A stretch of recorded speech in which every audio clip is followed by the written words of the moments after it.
Hola a todos y bienvenidos al nuevo capítulo de Vitacarnis, llamado Medidas Extremas. Si no has visto los capítulos previos, recomiendo hacerlo para estar al día con esta maravillosa serie que hemos estado siguiendo por un largo tiempo. Sin más preámbulos, comencemos.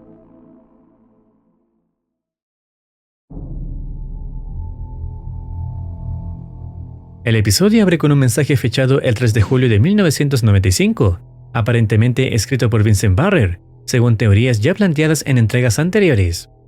El mensaje dice: no sé cuánto tiempo me queda. Creo que están empezando a sospechar lo que estoy haciendo. He enviado un último paquete con todo lo que me pareció importante. Si no vuelvo a contactarte, asume lo peor. Sé lo difícil que es afrontar esto solo otra vez, pero no creo que tengamos otra opción. Ya lo descubriste una vez, puedes hacerlo de nuevo antes de que sea demasiado tarde. Buena suerte. Este mensaje sugiere que Barrer, consciente del peligro inminente, ha enviado un conjunto de documentos o pruebas a un aliado desconocido, anticipando su posible desaparición o muerte. Acto seguido, vemos una pantalla con el logo de Carcass, acompañado del mensaje clasificado, lo que indica que el destinatario del mensaje está accediendo al material confidencial enviado por Barrer. Inmediatamente después, la señal se interrumpe brevemente y se muestra el fragmento de un programa educativo, similar a los vistos en capítulos anteriores. En él, se explica que el sueño permite al cuerpo crecer y repararse. Justo antes de que se detalle el proceso de los 4 ciclos del sueño, la transmisión se corta nuevamente para dar paso al archivo clasificado. El siguiente informe está fechado el 20 de enero de 1995 y muestra al bulbo de un Harvester contenido en una cápsula. El documento indica que esta entidad ha alcanzado un tamaño adecuado para comenzar las pruebas experimentales, por lo que será trasladada a una celda especializada diseñada para investigar su comportamiento. Luego, se presenta una nota con fecha del 20 de agosto de 1991, 4 años antes. Tras la captura del culto Nutrair en la instalación 0 y la contención de las entidades, los equipos Alpha, Beta y Gamma realizaron un barrido completo. Durante el procedimiento se hallaron múltiples objetos de interés. Entre ellos, un ejemplar vivo de Imperium Carnis, también llamado anfitrión de influencia, y una colección de diversos polvos. Estos polvos fueron posteriormente clasificados en 3 tipos: frasco con esporas del anfitrión, frasco con potenciador de sabor utilizado por el culto Nutrair, y esporas del anfitrión de composición desconocida. El anfitrión de influencia fue trasladado a una instalación de Carcass con fines de investigación, con el objetivo de comprender tanto su naturaleza como el propósito específico de estas sustancias dentro de las prácticas del culto. Seguidamente, se detalla un experimento diseñado para observar los efectos biológicos de las esporas emitidas por el anfitrión. La prueba consistía en colocar al anfitrión en una celda modificada, conectada por orificios de ventilación a otra celda contigua. Allí, un sujeto de prueba sería expuesto a las esporas de forma indirecta. Los resultados del informe, fechado el 20 de noviembre de 1991, revelan que el sujeto presentó angustia respiratoria aguda, desorientación y cambios fisiológicos acelerados. La conclusión del estudio fue clara: se requería una contención inmediata del espécimen y una investigación mucho más profunda sobre las propiedades biológicas y químicas de las esporas. Luego, la señal vuelve al programa educativo, donde se explica que en la primera etapa del sueño, el cuerpo comienza a relajarse y la actividad cerebral disminuye. Sin embargo, antes de entrar en más detalles, la transmisión se interrumpe nuevamente.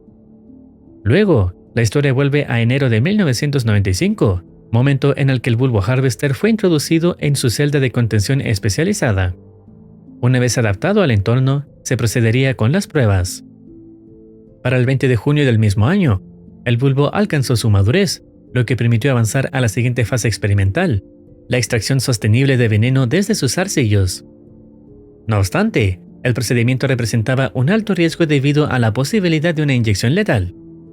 Una de las estrategias consideradas fue el uso de una esponja de silicona, diseñada para ser perforada y absorber el veneno inyectado al ser colocada sobre el terreno del Harvester. Durante la primera prueba, realizada al día siguiente, se utilizó un maniquí para evaluar la sensibilidad de los tentáculos. El Harvester demostró ser extremadamente eficiente atrapando a su presa.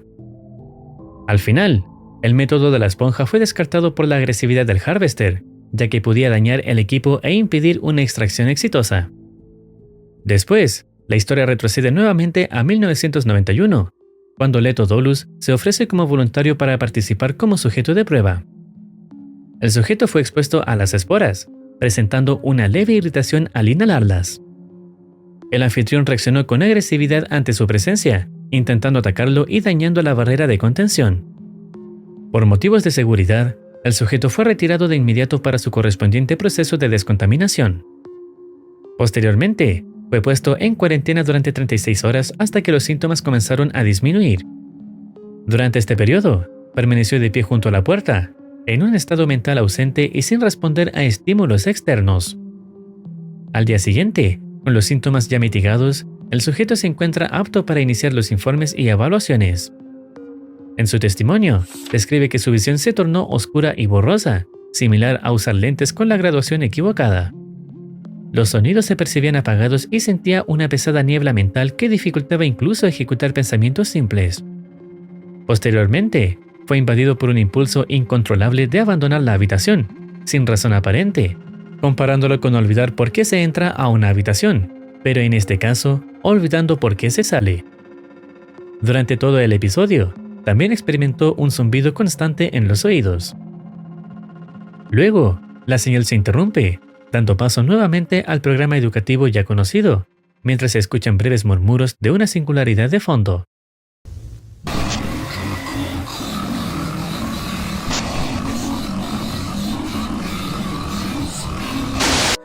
In the second stage.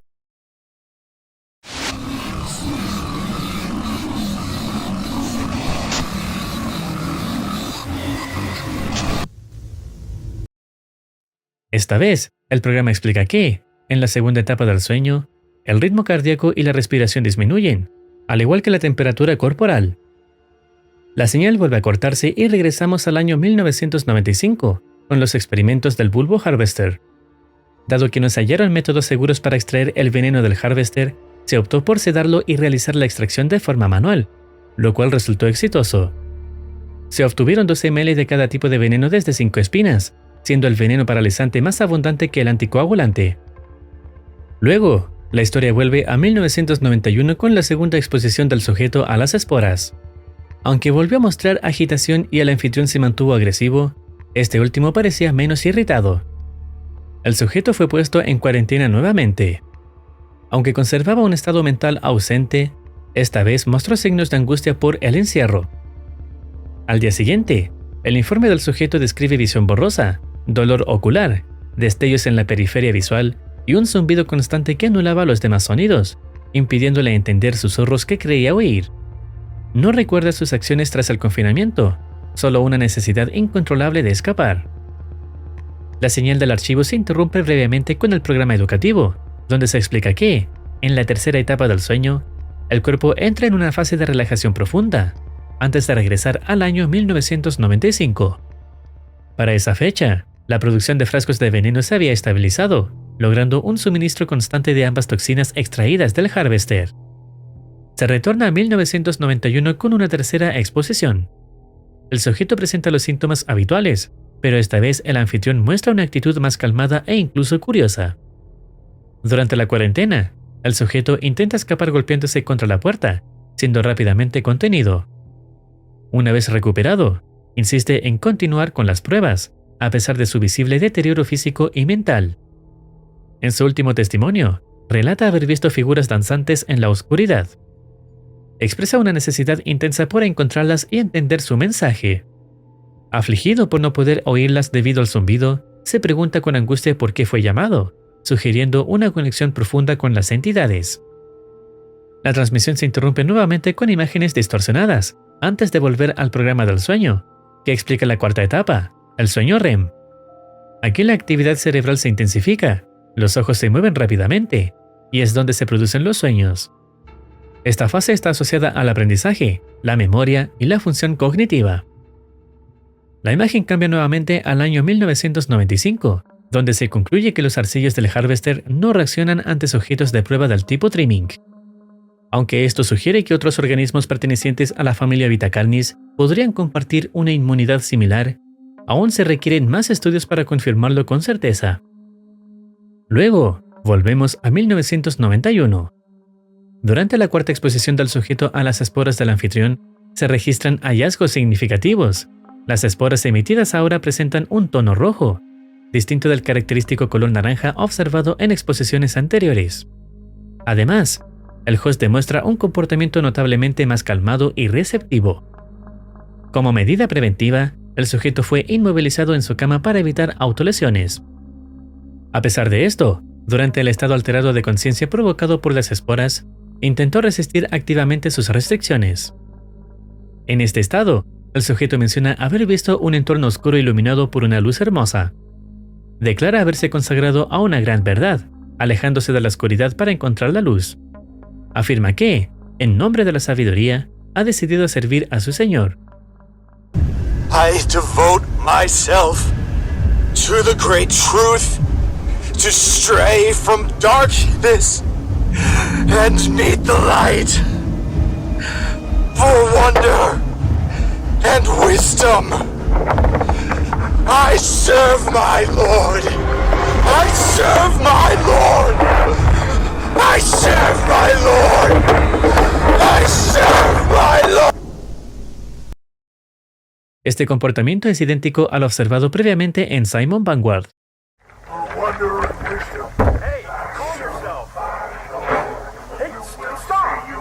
Ambos dijeron palabras similares de servir a su Señor, sugiriendo un patrón de adoctrinamiento o influencia común provocado por las esporas del anfitrión. Debido a la evidente desgaste mental que presenta el sujeto, las pruebas han sido suspendidas de manera indefinida. But what are dreams?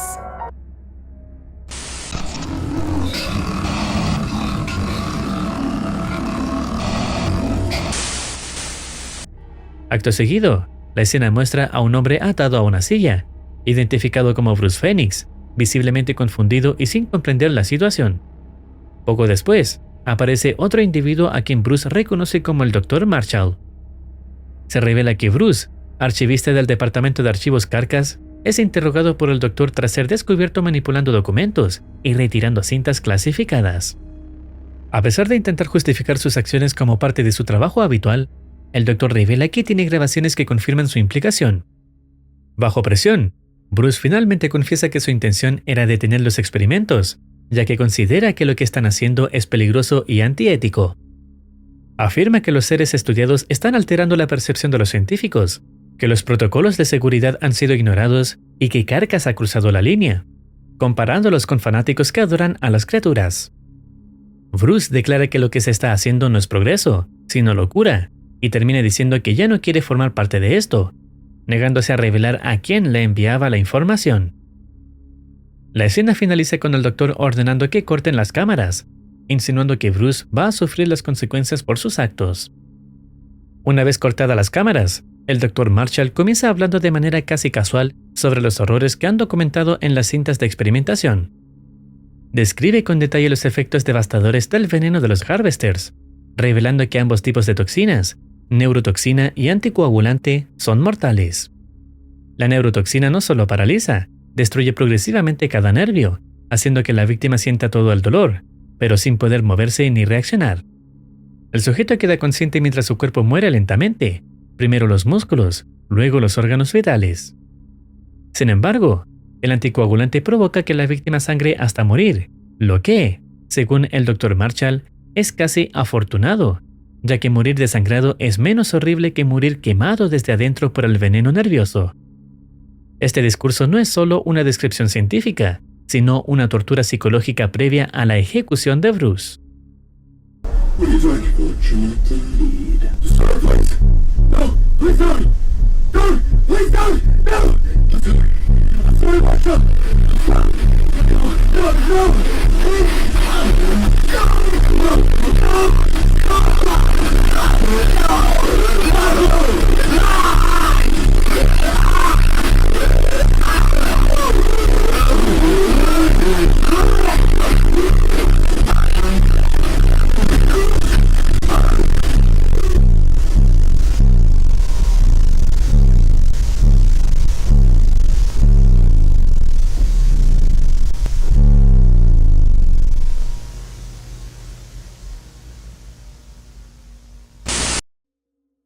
Bruce representa la conciencia que intentó frenar los errores en nombre del progreso, mientras que Marshall encarga la deshumanización total, justificada por la ciencia y el control. Al final, aparece el último reporte de Letodolus, el cual es un dibujo. No se sabe exactamente qué es a simple vista, hasta que comenzamos a recordar el cuento de hadas visto en la temporada 1, siendo una imagen bastante similar al de la familia del príncipe, sugiriendo una conexión directa entre los experimentos y las raíces más profundas del mito en Vita Carnis. Luego, como todo buen capítulo de Vita Carnis, tiene su video oculto, llamado Intentos inútiles de superar. Es un video bastante corto, que no solo muestra imágenes perturbadoras, sino que aparentemente hay un audio invertido. No obstante, el sonido fuerte y distorsionado dificultan la comprensión de lo que se está mencionando. Si tienes alguna idea de lo que se menciona, lo puedes dejar saber en comentarios.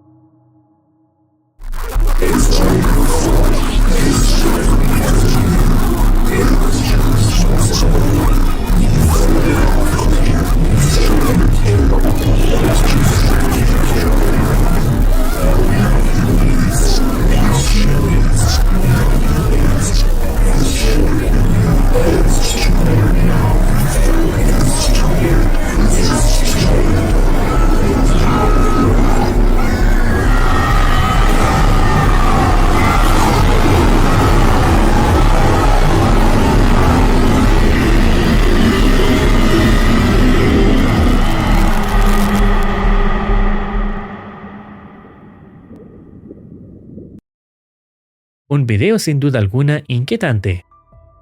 En este video vemos la interpretación de una familia que sufrió por el Harvester, la que apareció en la temporada 1, y las atroces consecuencias de ser atrapado por este Vita Carnis. También vemos a un Mimic asesinando a alguien. Se presume que es una representación del Mimic anciano que mató al investigador del video previo, aunque esto no es seguro. Las demás imágenes son representaciones de cadáveres, sangre y restos de las víctimas de los Vita Carnis. Todo esto podría simbolizar cuán inútil es enfrentarse a estas entidades. El capítulo llega hasta este punto, esperando los próximos episodios para continuar la historia, creada por Darian Killoy. Si deseas opinar algo o recomendar alguna serie, no dudes en comentar. No olvides activar campanita para estar al tanto de nuevas actualizaciones. Cuídense, los quiere Muercitine.